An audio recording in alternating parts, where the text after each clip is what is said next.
ஹரஹர சங்கரா, ஜெய ஜெயசங்கரா. எல்லோரும் good evening, மாலை வணக்கம். பலகாரத்துக்கு மாமி என்ன பண்ணுறா, எப்படி செய்கிறா என்னங்கிறத நோட் பண்ணிக்கோங்க எல்லோரும்.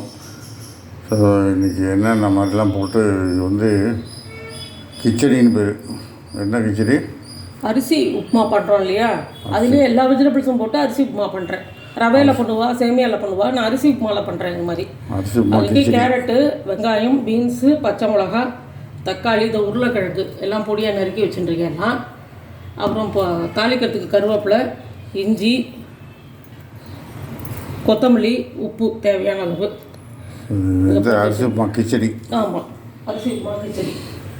அதுக்கு வந்து இங்கே கடுகு, உளுத்தம்பருப்பு, கடலைப்பருப்பு இதெல்லாம் எடுத்து வச்சுட்டுருக்கேன் தாளிக்கிறதுக்கு. அரிசி ஒரு டம்ளர் நம்மளுக்கு உடச்சி, 2 மிளகு, கொஞ்சம் துவரம் பருப்பு போட்டு உடச்சி வச்சுட்டுருக்கேன். ரவை பதத்தில் உடச்சி வச்சுட்டுருக்கேன். இப்போ ஸ்டார்ட் பண்ணுறேன். நான் எண்ணெய், கடலெண்ணெய் 2 ஸ்பூனு, 1 ஸ்பூன் நல்லெண்ணெயும் விட்டுருக்கேன். தேங்காய் எண்ணெய், சாரி, கடலெண்ணெய் 2 ஸ்பூனும் 1 ஸ்பூன் தேங்காய் எண்ணெயும் வச்சுருக்கேன். இந்த கடுகு வெடிக்க ஆரம்பித்தோன்னா சின்னது பண்ணிவிட்டு ஒவ்வொன்றா ஆரம்பிக்கலாம். வெறுமனை பண்ணி தேங்காய் போட்டு பண்ணலாம், பெருங்காயம் போட்டு பண்ணலாம் இல்லையா? ஆமாம், பண்ணலாம். இது வந்து எல்லா காயும் போட்டு கிச்சடி மாதிரி பண்ணோம்னா குழந்தைகளுக்கு எல்லா காயும் உடம்புல சேரும். அதனால் இது வந்து அரிசி உப்புமா கிச்சடி. நார்மலாக அரிசி உப்புமா பண்ணுவா, நெய் உப்புமா பண்ணுவா, இதெல்லாம் பண்ணுவா. இது வந்து ஒரு டிஃப்ரெண்ட்டாக பண்ணி செய்கிறோம். இது ரொம்ப விரும்பி சாப்பிடுவா. முள்ளங்கி சின்ன வெங்காயம் போட்டு சாம்பார் வச்சேன், தொட்டுக்கிறதுக்கு அது இருக்கிறதுனால அதை தொட்டுன்றலாம். சாம்பார் தொட்டுக்கிறதுக்கு இருக்குது.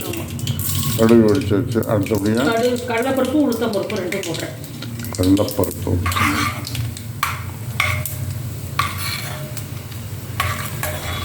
செவக்கணுமா? ஆமாம், கொஞ்சம் செவக்கணும். இந்த பச்சை மிளகாயும் இஞ்சியும் சேர்த்து போட்டுருவேன். இல்லை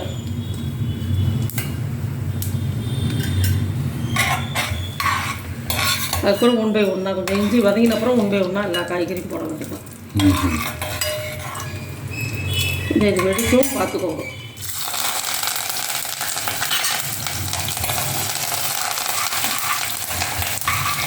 சிம்மில் வச்சுட்டு முன்னாடி எல்லா காயும் போட்டுடணுமா? ஆமாம், 1 by 1. ஆமாம், காய்கறி எல்லாத்தையுமே போட்டுடலாம்.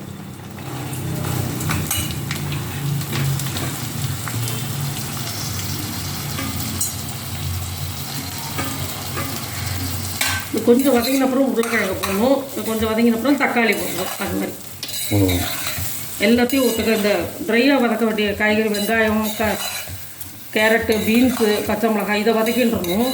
அதுக்கப்புறம் உருளைக்கிழங்கு, அதை நீர்க்காய், அதுக்கப்புறம் தக்காளி, அதுவும் அந்த தண்ணியாக இருக்கிறதுனால அதை கடைசியாக போட்டுக்கணும். இது கொஞ்சம் வதங்கின அப்புறம் போட்டுக்கணும். கொஞ்சம் மீடியமாக வைக்கிறேன் கேஸை. கொஞ்சமாக பெருங்காயம் கொஞ்சமாக இதுக்கு போட்டுருங்க.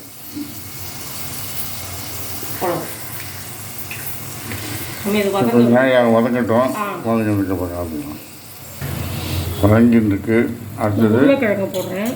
உருளைக்கிழங்கு இதுவும் கொஞ்சம் வதங்கின அப்புறம் தக்காளியை போடுவேன். ஒரு 7-8 காய் வரும் இல்லையா?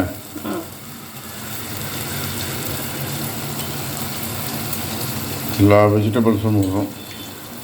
அதனால தான் அதுக்கு பேர் வந்து வெஜிடபிள் உப்புமா இல்லைன்னா கிச்சடி. எல்லா வெஜிடபிளும் போடுறோம். வெஜிடபிள் அரிசி உப்புமா இல்லைன்னா கிச்சடி. இதுக்கு வந்து சாம்பார் ரொம்ப நல்லா இருக்கும் தொட்டுக்கிறதுக்கு. தொட்டுக்க எதுவுமே வேண்டாம், நல்லாயிருக்கும். வெறுமனை சாப்பிடவே நல்லாயிருக்கும் டேஸ்ட்டாக. பட் நம்மள்கிட்ட சாம்பார் இருக்குது, அதனால் அதை வேஸ்ட் பண்ண தொட்டுக்கிறோம். இன்னும் கொஞ்சம் வதங்கின அப்புறம் தக்காளி போடுறச்ச காமிக்கிறேன். இதுவும் நல்லா வதங்கிருக்கு. இப்போ தக்காளியை போடணும். இந்த தக்காளியெல்லாம் போட்டு அந்த உப்புமா கொஞ்சம் டேஸ்ட் நல்லாயிருக்கும். ஆமாம், இந்த புளிப்பு, உப்பு கொஞ்சம் வதங்கின உடனே தண்ணி ஊற்றி உப்பு போடணும். இதுக்கு என்ன ரேஷியோ தண்ணி? 1க்கு 3. 1 டம்ளர் அரிசி உடச்சி வச்சுருக்கேன், 3 டம்ளர் ஊற்றுவேன். சாதமாக இருந்ததுன்னா 1க்கு 3.5 ஊற்றுவேன். 3.5லேருந்து 4 கூட ஊற்றுவேன் சில சமயம். அது நம்ம சாதம், எலுமிச்சம்பழ சாதம், புளியஞ்சாமை சாதம் இருந்தால் கொஞ்சம் கம்மி பண்ணிப்பேன். சாதமாக நம்ம சாம்பார் சாதம், ரசம் சாப்பிட்றது வந்து 4 ஊற்றுவேன். அதில் இதுக்கு 3 ஊற்றினா போதும். அதுக்கு காய்கறி வேறு கொஞ்சம் தண்ணி விட்டுக்கும், அதனால் கொஞ்சம் வதங்கட்டும். வதங்கினோன்னா காமிக்கிறேன். தக்காளி நல்லா வதங்கிருக்கும். இப்போ இதுக்குரிய தண்ணி ஊற்றுறேன். ஒரு டம்ளர் ஊற்றிருக்கேன்.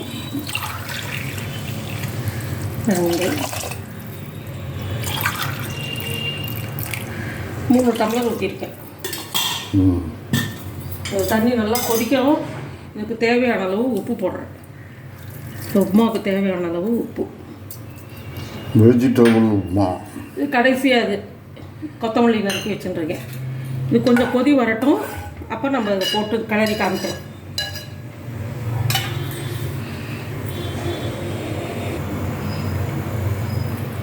தண்ணி கொதிக்கிறதா? ஆமாம். கேஸை சின்னது பண்ணிவிட்டு அரிசி உடச்சி வச்ச அரிசியில் வந்து ஒரு டேபிள் ஸ்பூன் துவரம் பருப்பும் கொஞ்சோண்டு ஒரு 4 மிளகும் போட்டிருக்கேன். அவ்வளோதான் அரிசி உப்புமாக்கு. களையக்கூடாதுல்ல? கலந்து தான் நான் கலந்து உணர்த்தி தான் அதை செஞ்சுருக்கேன். இல்லை காஞ்ச மாதிரி இருக்கு. அது கலந்து உணர்த்தி உடச்சிருக்கேன். ஓ, களைஞ்சி உணர்த்தி உடச்சி அது அப்புறம் அதை பண்ணணும். ஊரெல்லாம் வைக்க வேண்டாம். ஊற வைக்க வேண்டாம். கலந்து துணியில் உணர்த்திட்டோம்னா எடுத்து உடச்சோம்னா சல்லுன்னு உடஞ்சிடும். நல்லா ரவை பக்கத்தில் உடஞ்சிடும். இந்த பாருங்க, ரவை மாதிரி உடஞ்சிட்டு. சூப்பர்.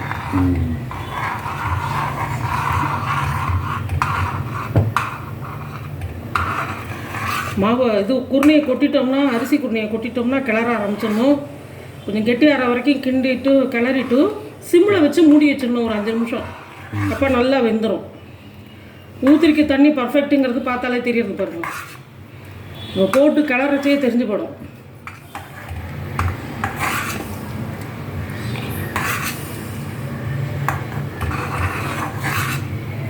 வரமிளகா கூட ஒன்று தாளிப்பா, அது காரம் ரொம்ப ஜாஸ்தி இருக்கும். ஒரு பச்சை மிளகா போட்டிருக்கோம், அது போருன்ட்டு தான் நான் போடலை. பச்சை மிளகா போட்டேன். அதான் அது போட்டிருக்கு போருன்ட்டு. ஒரு டேஸ்ட்டுக்காக வரமிளகா ஒரே ஒரு மிளகாய் கிள்ளி போடுவோம் அதில். வெஜிடேரியன் வருது போல. ஆமாம்.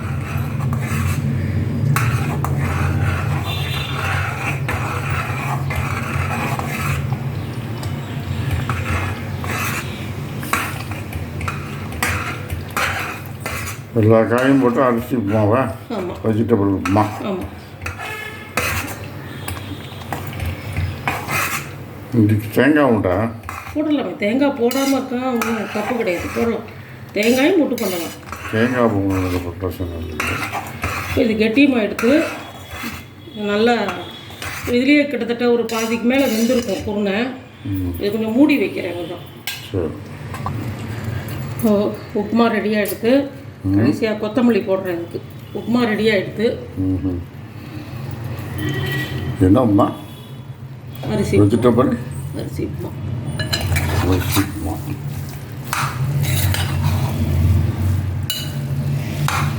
இதெல்லாம் ஒட்டாமல் வருது பாருங்க. இதுதான் பதம்.